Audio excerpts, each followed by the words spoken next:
thieves. Now they must work and produce, and they must give. So the right to work and to give belong to whom? People. Stealing was never accepted or never approved. So the robbers shall no more steal, but shall work with their own hand. And how much they work? They must work, and not only for their needs, but enough, and then some to give away, because they have been in the business of taking away. Well, that's private property, private property. Yes. Puzzle didn't say that we'll come and take your properties away because you have been taking it. No. No, that's not. Private property is that. So, Bible definitely teaches about private property and your freedom to work and freedom to give and freedom to use. Definitely. Some Christians support, socialistic economy, and they use Acts chapter 2 verses 44 and 45 mainly to support their system. They say that from everybody according to his ability to everybody according to his need. But I cannot see in that passage that what they say. Acts chapter 2 verse 44 and 45 says they had all things in common. Yeah, read that passage, verses. And all those who had believed were together and had all things in common, and they began selling their property and possessions and were sharing them with all as anyone might have need. Yes, that was something good they have done, I think. But was it required? Was it taught by the apostles? Well, we can appreciate that only if we understand the chapter. What does the chapter say? That chapter talks about people from all over the world. At least from 12-13 places, because those languages are mentioned, people are mentioned. These people came to Jerusalem for the Pentecost, the Jewish festival. There they heard the gospel and they stayed there because church was only there. Nowhere else in the world at that time. The only place. So they couldn't leave the church. Church is only there. They stayed there. How much money they may have brought with them. They didn't sell everything and come here to settle down. They only came here to attend the Pentecost and then returned. But they are not returning. But the fact that their money ran out, but their hunger didn't run out. They still needed clothes and food and everything. So there came a situation where, they were in need. So who will provide it? Those who had. So that passage is telling how gracious the Christians were. They were even willing to sell their properties and share it with those people who are in need. But we don't see it anywhere else, and God put a stop to that one. Because you cannot sell and live. How long you can live like that. So God put a sell. But so that passage is not telling that every believer in the church in Jerusalem had to sell and give, and then everybody will get a portion. No, it simply said those who had property or those who are willing to have property. Barnabas was one man who had sold his property, Yes, there is a tradition that Barnabas was the rich young ruler who came to Jesus Christ. The Lord told him to sell all that you have and come. He returned. The Lord loved him. He returned very painfully.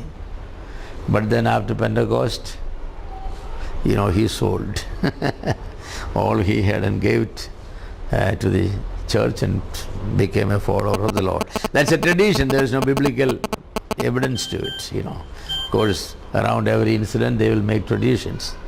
But may that tradition be true.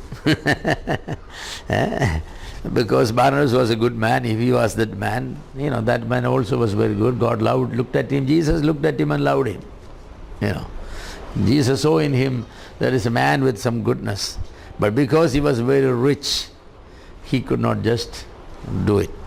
Well, the point is, Barnabas sold it. That was his freedom. That's all the important thing about private property. I have the right to sell. I have the freedom to sell. And I have the freedom not to sell. That's what Peter said. Hey, you sold it.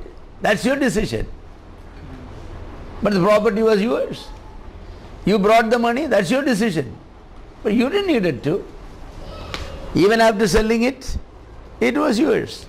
Private property system was definitely accepted. So Acts 2, 42, 44, 45 honestly does not teach, socialism or social economy as many people teach.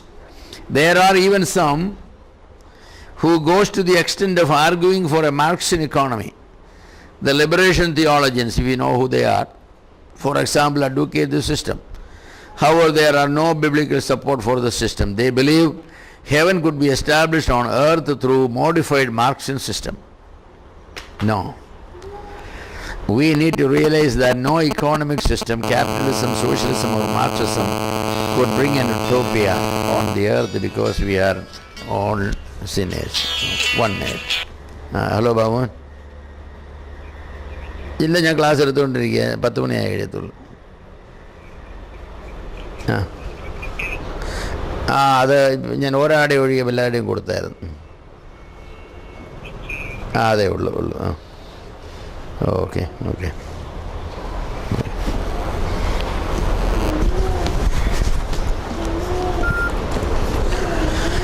So the Bible does not teach the Marxian system.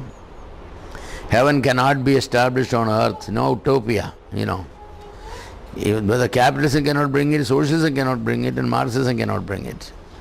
We have seen Marxism for 70-75 years in Russia, for example. What utopia was established there? China has changed their Marxist system. They retained the name communism but adopted capitalism. Therefore, China is doing better. How long? I don't know. That's a good question. Because you are on the wrong foundation. The economic systems are not perfect. They are not equal. Comparative merits and demerits they have. Any system devised by sinful man will have limitations and abuses. So actually we cannot blindly support any one system. We just cannot say that capitalism is good, it's biblical. We cannot say that. But certain elements of what the Bible teaches have been found in capitalism, such as free enterprises and all those things. It's not because a system as such is necessary, foolproof and biblical, no, but certain biblical principles have been adopted into that system because the American economy in the early days were basically, formulated more by some of the Christians, and some of the economists also were Christians. Therefore, it has definitely some advantage. However, we need to choose on the basis of comparative merits and demerits. Marxian economics has to be rejected in toto, for it is contrary to the basic premises of individual right to work, to own and to use. Marxism does not allow any three. You cannot decide what you want to do. You cannot decide how much you wanted to produce. You cannot decide how much you wanted to use. Cannot decide how much you want to give, how much you want to save. It's all state. So that system has to go, and no Christian honestly can favor, Marxism, the Marxian thinking. But yet, as I said earlier, there are many believers who belong to Marxist unions and all these things, out of ignorance maybe, I don't know, or they don't love the Bible, they don't understand the Bible, whatever is the problem, it's a major problem. So the big question is socialism or capitalism. Yes. It's a state-controlled economy or free economics, free business, free trade. This is the question. So it must be remembered that no pure free enterprising system or no pure social system exists in the world. America, which is, the place where capitalism in its purest form is seen, their government regulations are there, left and right. So, No American citizen is free to decide what he wants totally and how much he wants to make, how much he wanted to keep.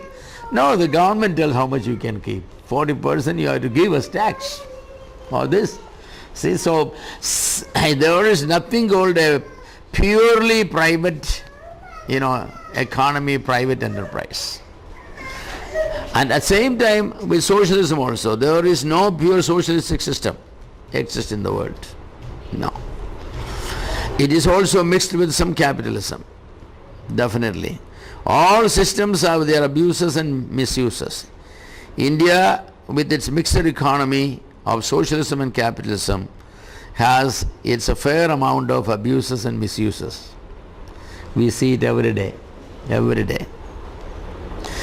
One dominant feature of capitalism is economic freedom, the right to exchange things voluntarily, free from force, fraud and theft. Capitalism is more than this, however, but that is a basic precept. The basic precept of the system is free enterprise. Free enterprise. In a capitalistic system, well, you can have 5 coconuts and start your own business of coconuts. You go and buy 5 coconuts for 100 rupees. You keep it somewhere in the corner of the street or in a small shop. You sell it for 125 rupees. So you make 25 rupees profit. Now you didn't get, because your expense to go to buy the coconut, transportation charges, then your one day's labor, After all that, actually you may not get anything, because instead of buying the coconut, if you went to work for somebody, you may have got 500 rupees. But the thing is, you have the freedom to choose to sell coconuts and make 25 rupees. And then you can give away 10 out of the 25 rupees for any purpose you want, as long as the purpose is not unethical, So that's what the free enterprise. And I think that's beautiful. But somebody says that, no, you cannot sell coconut in this country. No. If you want, you can sell arecanut. But coconut, no. But then that's not a free enterprise. You say, I'm only interested to sell coconuts. Sorry, you cannot. You can sell mangoes. No, I'm not interested to sell mangoes. I'm interested to sell coconuts. You can sell coconuts if there are people to buy coconuts, right? As long as the coconuts are not detrimental to the welfare of the society or your health or something. If it's a dangerous thing where, ticking bomb or something, you cannot sell it. Then that's another matter.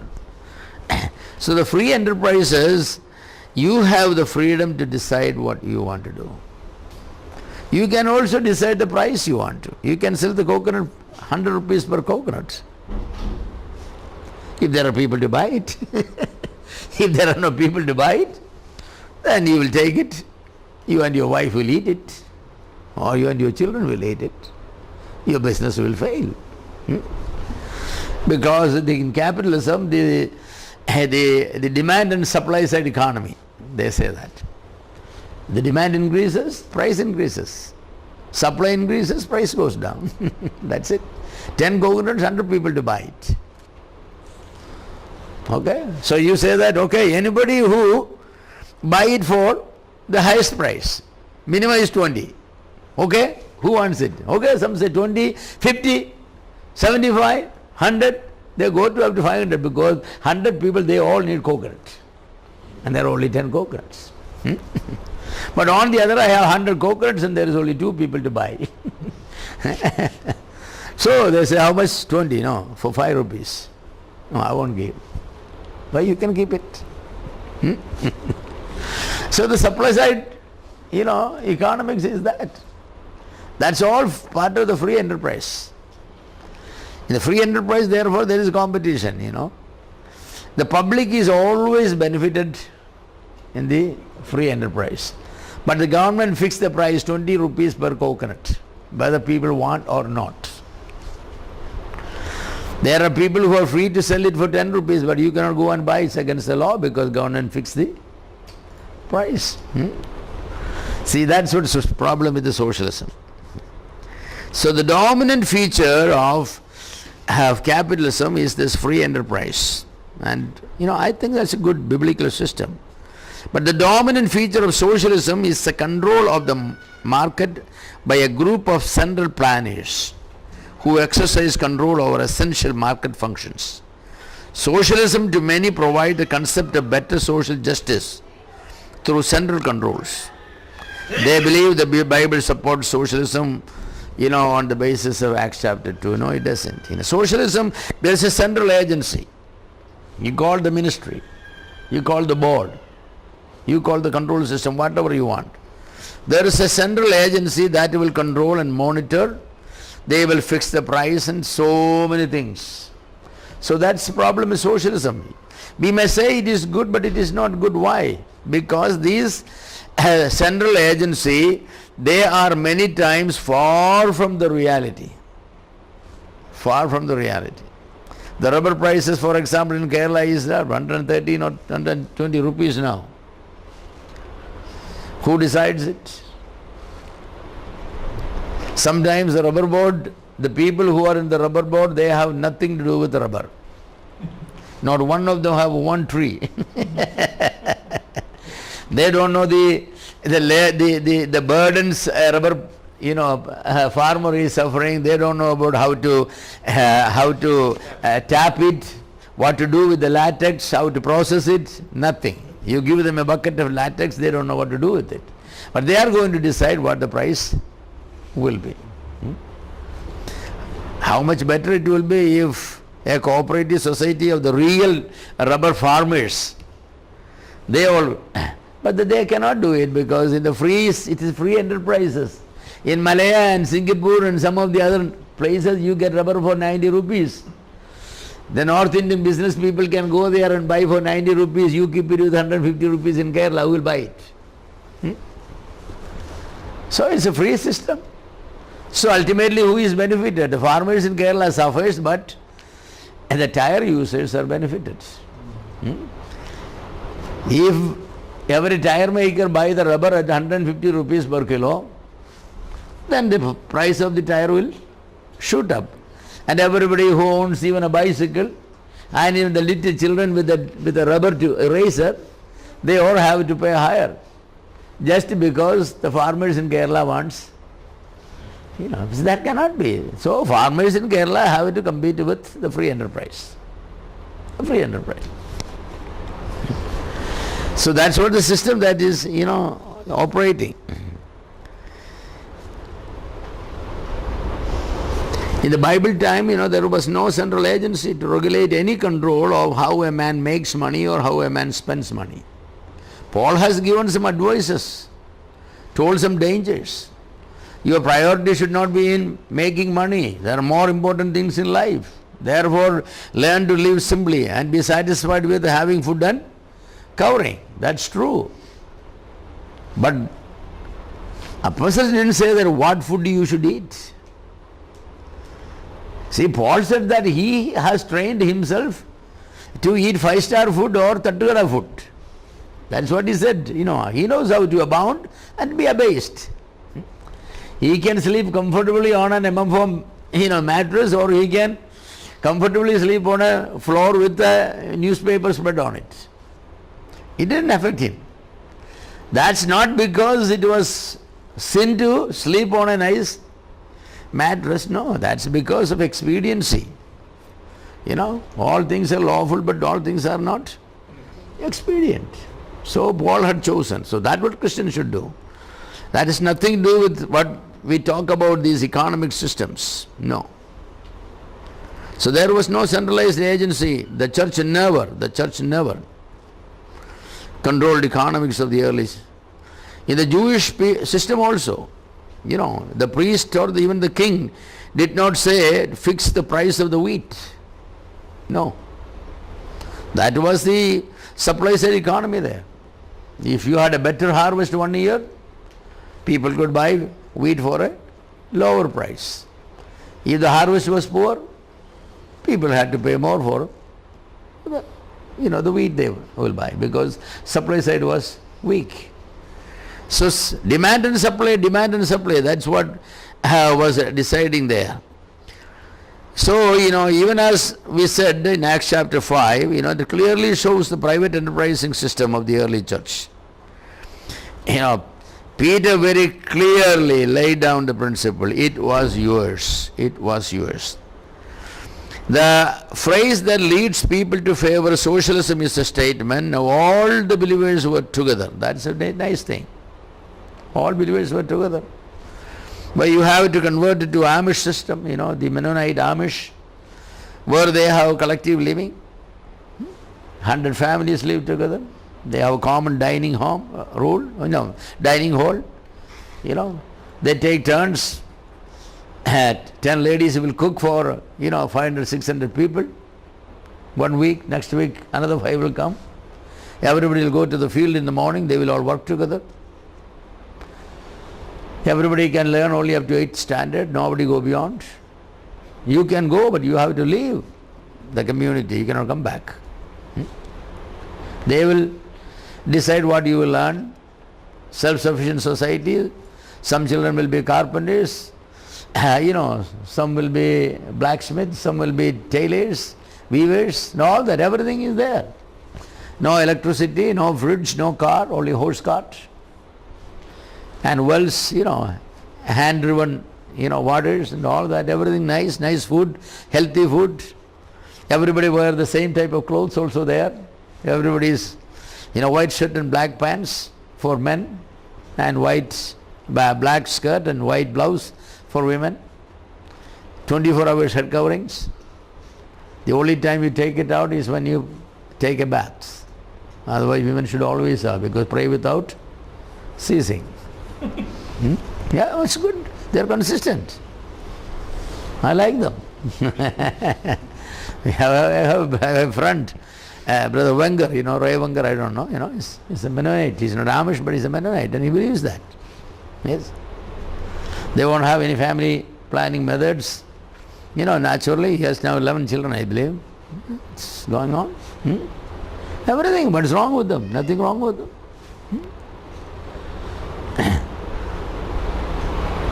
But the Bible does not necessarily prescribe that all Christians have to live together, right?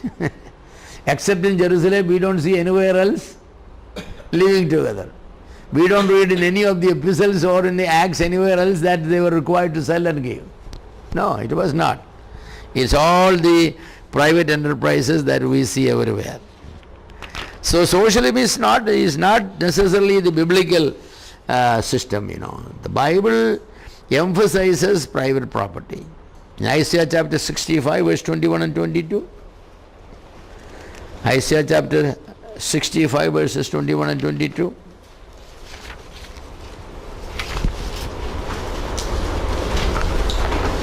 They will build houses and inhabit them. They will also plant vineyards and eat their fruit. They will not build and another inhabit. They will not plant and another eat. For as the lifetime of a tree, so will be the days of my people. So the question is, the Bible says, you will plant, you will eat, you will build, you will live. In socialism and Marxism, that is not the proposition, Now governments are worried about the spending in for weddings, for example. I don't like people spending a whole lot, but that's none of my business. You want to spend 2 crores for your daughter's wedding? You make 2 crores ethically, fulfill all your social obligations, you spend it. Government cannot say that you cannot spend more than 20,000 rupees for the wedding. What business government has? Government cannot make such laws. That's unbiblical laws. Christians must exercise self-restraint. My money has better use for the kingdom of God. That I have to exercise myself. That's what the Bible says. Not an outside agency come and say that how much you can spend. So self-restraint. That's what I call the stewardship responsibility. The social justice, the spiritual justice. That is there. Interestingly, you all know Proverbs chapter 31, What does that woman there do, the virtuous woman? Business. She is not practicing socialism. She is practicing capitalism. She is doing her business, earning money, she is buying property, she is employing servants, she is paying for them, right? She is living very tastefully. Her draperies, her bedspreads, food on her table, they are brought from China and India and all, because she is that she brings food from abroad. Now she was a very tasteful woman, enterprising woman. What is wrong? That she is pictured as the ideal woman. So the ideal woman is a person who is having private enterprising, hard working, earning, spending, saving, buying, selling, all those things. Giving, yes. In between she finds time for holding Bible classes. That's who said that. She extends her hand to the poor, charity. A percentage of her income is given like that. So Bible teaches very clearly, private property and, private enterprises. Those who advocate socialism argue that the concept of private property encourages greed and envy. They say that public ownership removes the temptation for economic sins. No, public ownership only increases. Only increases. That's where then everybody is falsifying their accounts. There is more stealing then. The greed cannot be taken care of. Your greed can be satisfied only when you produce more than you want. Then your greed will come down, I think that. Yes. You are so thirsty and there is only half a glass of water. You are so greedy to grab it and drink it before anybody else comes. You are thirsty, there is a whole bucket of water. You may say, go ahead, I'll take it later. Right? Yeah. The greed is a sinful, character we have. It cannot be controlled by an economic system. It can be controlled only by the work of the Holy Spirit. So people are saying things that are nonsense. So that notion is very false. Man is greedy whether he is under private, public or any other system. As I said earlier, Russian President Brezhnev is said to have had, close to 100 luxury cars. Look at China. How many of their leaders lately were caught for financial cheating? Was it in today's newspaper, yesterday's newspaper? That hundreds, not hundreds, thousands of billionaires from China are migrating to America, unnethingly. They first send their family to America on this and that, then they will remove all their savings to international banks, to Swiss banks or other banks, and then they will also go away from China. So China is finding difficulty in controlling these people, and there is no extradition treaty between America and China. Therefore, once these people go to China, America, the Chinese government can only look at and and weep, nothing else. So what is it? The system does not. China has the best system of communism, They have crucified, they have, beheaded so many. But when they kill one, 100 escape. Every one of them is corrupt. China has more billionaires than even many in India has. So that's not the solution too. That's not the solution. So no economic system ensure liberation from lust or covetousness and greed. Only Jesus Christ is the answer to that. So the question is, which system is compatible with the Word of God? What system agrees to the financial principles of the Bible? This is what we need to investigate. The commandment, thou shalt not steal, is the clearest declaration of the right to private property in the Old Testament. When it is said, thou shalt not steal, that the person who owns it has the exclusive right to use it. Anybody else laying hands on that one is considered one of the fundamental sins of the 10 Commandments. Thou shalt not steal. So the 10 Commandments basically assume that everybody has the right to private property. Your property, your land, your house, the things, tangible or intangible, You know, it's yours. Nobody should. This principle applies to our children also.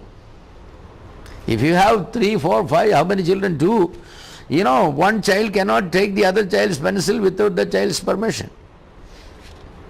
Unless you make a principle early, sit down and say that anybody in this home, can take my pencil. The child says, my pencils you can take. If you take it, it will not be considered stealing. Okay. All right? If everybody agrees, then that's fine. Otherwise,